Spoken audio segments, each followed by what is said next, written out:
I suppose most of you are familiar with this old optical illusion.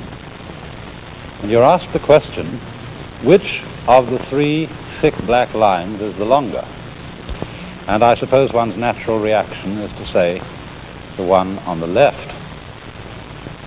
And I think you know that this is a result of the illusion of perspective, an illusion with which we are so used, to which we're so used, and by which we're so easily fooled once we've accustomed ourselves to it. You might, if that picture were drawn more vividly, even be predisposed to thinking that was a real passage stretching away from you with doors at the end. Of course, if you came up against that kind of thing painted against the wall, you might make the mistake of walking into it and banging your nose.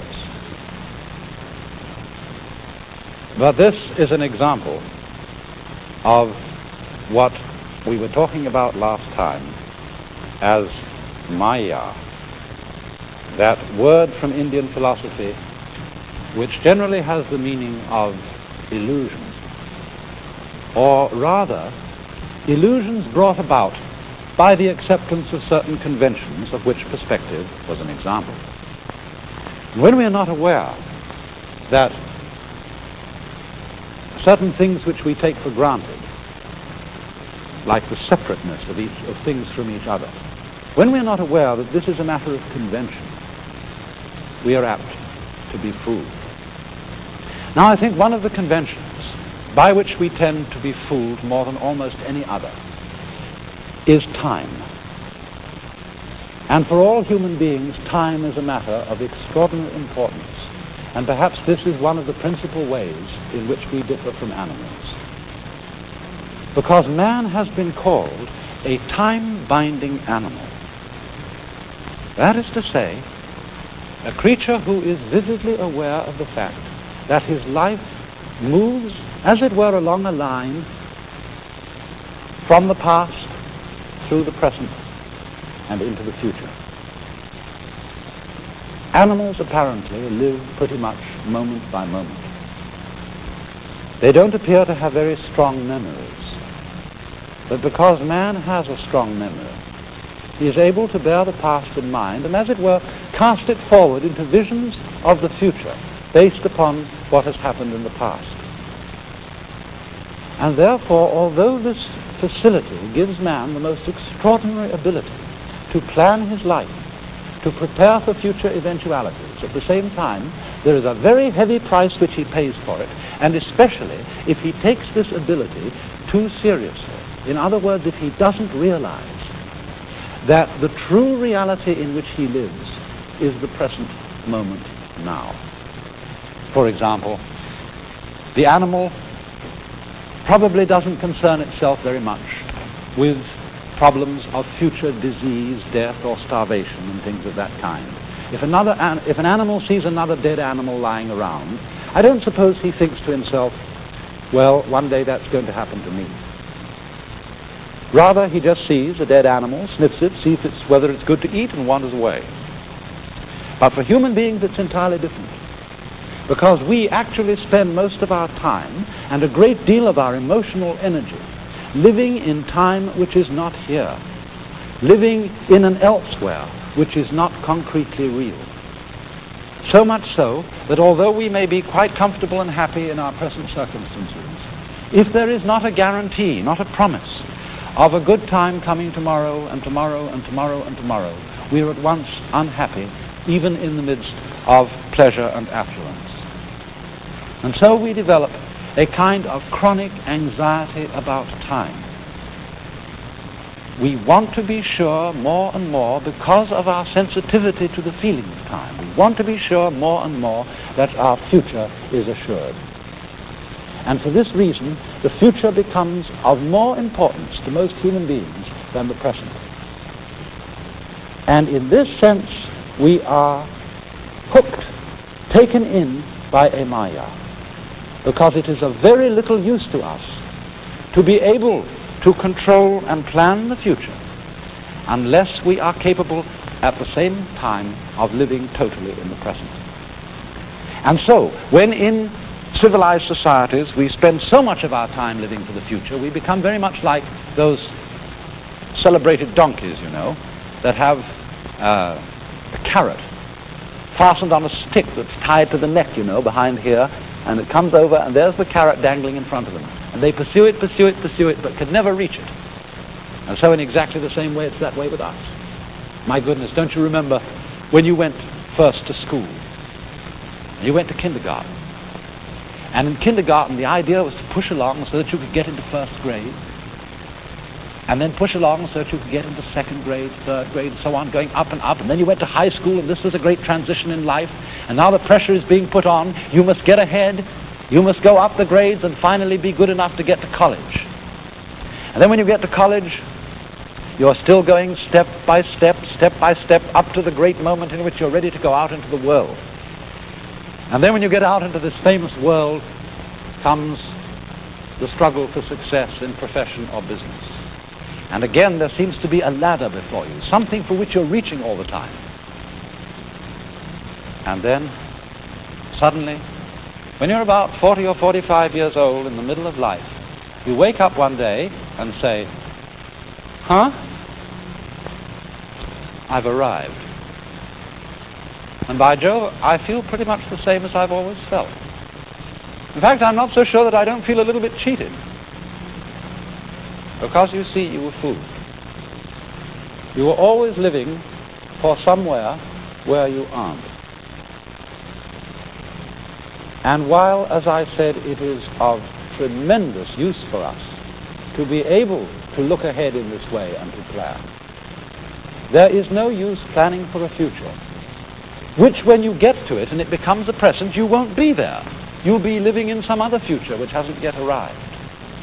And so in this way, one is never able actually to inherit and enjoy the fruits of one's action.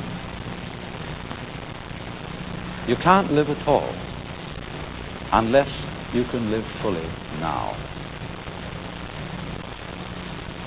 And because now is never satisfactory, because we're never really living in it, we get more and more avid to go ahead and pursue the future.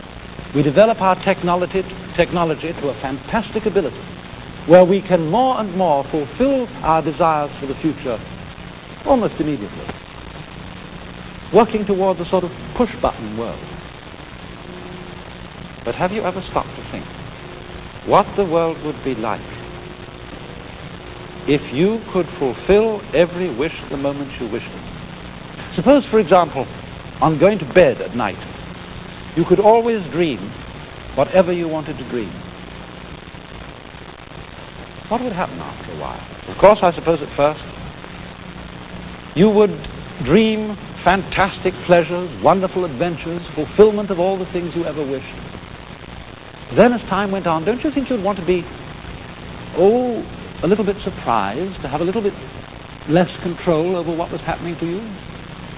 And after you'd experimented with this for some months or years, you might even want dreams in which you suffered. Because there is no real delight, no real fulfillment without delay. Doesn't every child know on a hot day when you think, I'm terribly thirsty and I'd like an ice cream soda? Haven't you tried the experiment of putting off drinking it, putting off, so that you get thirstier and thirstier, and it's so much fun when you finally get to it? And so in the same way, impatience with time, always wanting the future, is frustrating. Now you know, in Indian thought, one of the basic myths or ideas is of Brahma, the world creator, who has infinite power and has everything that he wants. But he is like our dreamer, and he wants to do something with the infinite time at his disposal. And therefore what he does is to dream, just like this, to dream the existence of the world. And he does it over enormous and incalculable periods of time, dreaming that he is the knower, the self, in every single creature that exists in the world, dreaming them all at once, experiencing their joys and sorrows, completely plunging himself into the adventure of forgetting who he is. But he does this for immense and vast periods, rivaling in conception the latest modern astronomical ideas of the extent of time. You know, the basic reckoning period of time in the life of Brahma, the creator, is called a kalpa.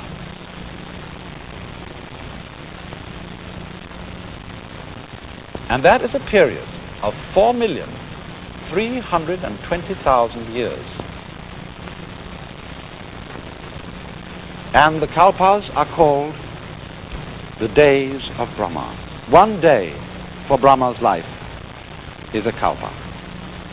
And so there are the periods which you can call his days or nights, whichever you wish, where he goes into dream and he dreams the world. And then for the following kalpa he wakes up and realizes who he is again, and then he dreams again, going on and on and on through years of kalpas, of 360 days and nights of Brahma, centuries of kalpas, endlessly, endlessly, endlessly. For the Hindu doesn't think of time in quite the same way that we do. Obviously, we think of time as linear, day after day after day after day, going along in a line. Or sometimes we like to think of time as this sort of line, going up and up and up and up and up and up and getting better and better and better. But that's not the fundamental idea of time for almost any people in the world outside of Western civilization. In nearly every other part of the world, time is thought of as a circle.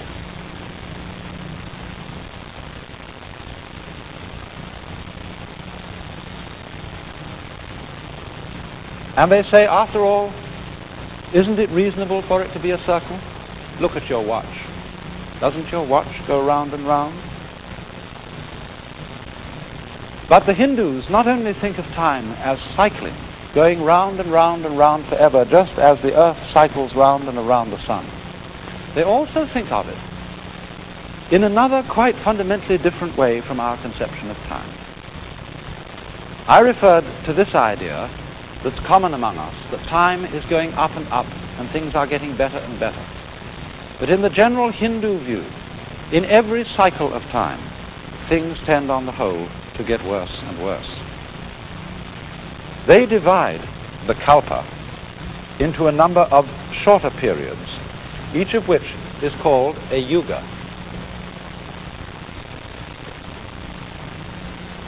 But the yugas are so arranged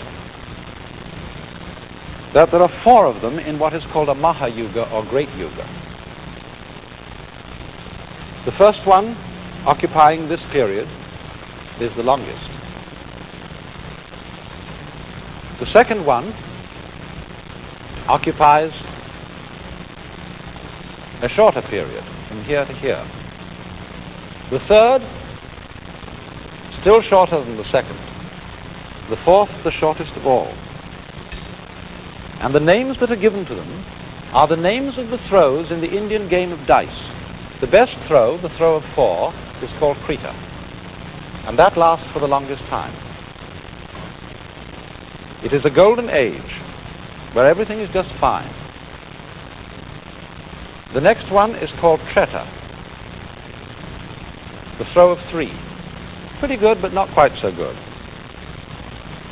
The third is called Dvapara, the throw of 2. And here, good and evil are equally balanced, not so hot. The final throw, the throw of 1, is called Kali, the worst throw, and that's the shortest period. And of course, according to Hindu ideas, we're living in it now. But in Kali Yuga, everything goes to pieces and becomes dreadful. And time goes faster. Now, why do they feel that time deteriorates in this way? It is because as one lives in time and becomes more and more conscious of time, we tend more and more to pursue the future, as I said a little while ago. And as we pursue the future, present time becomes more and more unsatisfactory, and we feel that we have to chase our happiness at greater and greater speeds. I was talking the other day to a college president who said, you know, I'm so busy now that I'm going to have to get a helicopter. I said, whatever you do, don't do it. Because if you get it, more will be expected of you. You'll be expected to go to more places faster. And you see, in this whole problem of speed, of getting advantages in life because we can move about rapidly, we forget that speed is only of real advantage to you if you're the only person who has it. Then you can get ahead of other people. But the minute everybody else catches up with you, you're all back where you were, only going much faster and much more nervously. Going, as it were, faster and faster to less and less desirable objectives. We hurry everything we do. We make our products, our houses, our furniture, our clothes, so that they become obsolete quickly. We're in such a hurry to get everything done. We pay attention to the front rather than the back. Who, for example, in this day and age, has time to do anything like this? Here's a piece of Chinese embroidery. Those among you who've ever done any embroidery, some of the ladies, will no doubt recognize that this is a kind of stitch called needlepoint. It's done on a material made up of minute little squares of thread, like a grid or lattice of thread. And this work here is so minute that there are 1,024 stitches to the square inch. So well done, furthermore, that if you turn it over and look at the back is almost as neat as the front. You know, ordinarily when you embroider, you take shortcuts around the back and take threads, jumping spaces and tie knots and things of that kind. But here, no hurry. Or take such an ordinary object as a lady's pocketbook. This again is Chinese embroidery work in shaded silk, very patiently done over a padded base underneath so that the figures stand out. And inside it, a little sewing case, which opens up, showing concealed within the place for the scissors, but the most delicate work. But in this day and age, we don't have time for it. Because we are always in a hurry to get things finished, and so the things that we finish weren't worth finishing because they were done so fast. After all, the enjoyment of our world is not really unlike listening to music. We don't play music in order to get somewhere.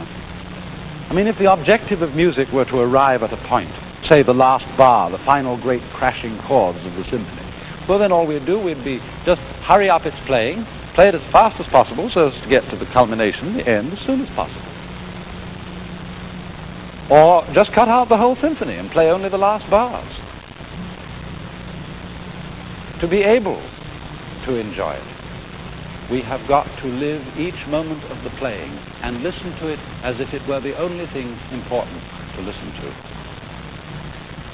And then if we do that, our time has an entirely different quality. It's represented in a Buddhist saying that spring does not become the summer. There is spring, and then there is summer. Firewood does not turn into ashes. There is first firewood, and then there are ashes. The two stages being, as it were, sufficient by themselves. And this is intended to give the idea of living in a fully concrete present into which you settle in. I mean, the present for most of us is, isn't it, just a hairline on a dial. And the hand goes by it flash, and there's nothing in it, one after another. But here there is an entirely different sense of the present, as something you can settle into. there's a line behind me from a Chinese poem. And it says, literally, day, ditto. In other words, day, day, that is good day. Every day is a good day. And it comes as the last line of this poem. In spring, hundreds of flowers. In summer, refreshing breeze. In autumn, the moon. Free your mind from idle thoughts, and for you, every season is a good season, or every day is a good day. And idle thoughts mean illusory thoughts, thoughts of pursuing a future, thoughts of making one's happiness depend on something which isn't here at all.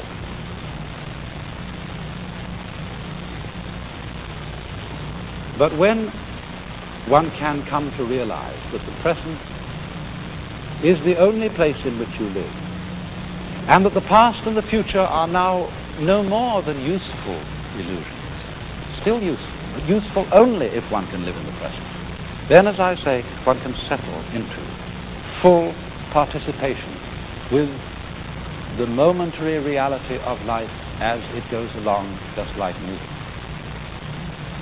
And so in the arts of the Far East, there is reflected a kind of delight in momentariness.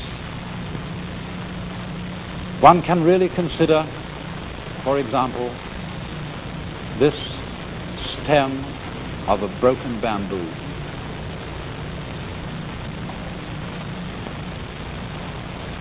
Or, not only in painting, but in poetry, a poem in the Japanese haiku style, poems which just crystallize a single moment. In the dark forest, a berry drops, the sound of the water. Or a painting of a man sitting all alone in his boat and listening to the water. He's not asleep. He's not dreaming. He's a man living in an entirely real world, a world which we neglect because we have no time to sit and listen to the water. After all, are not the memories which you go over memories which persuade you that it's really worth being alive? Really memories of certain moments in which life itself brought you completely awake. I know we all think of things like the smell of coffee and bacon cooking on an autumn morning, the smell of burning leaves. I remember particularly for me one glimpse of a flock of sunlit pigeons against the dark background of a thundercloud. And it's incidents like that that are very largely celebrated in Far Eastern art and poetry. Perceptions of the full reality and intensity of the moment. Such a one as this. The sea darkens.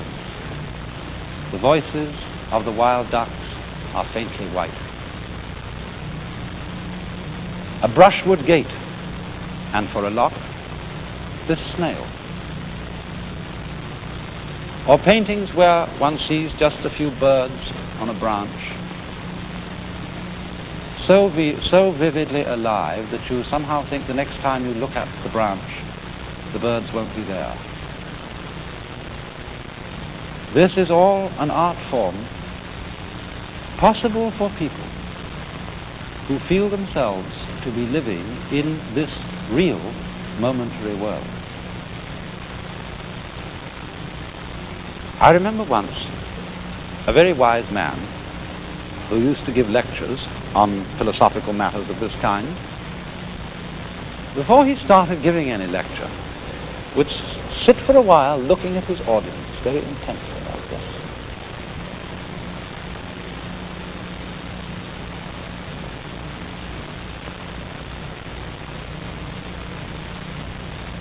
And then quite suddenly he would say, "Wake up! You're all fast asleep. And if you don't wake up, I won't give any lecture."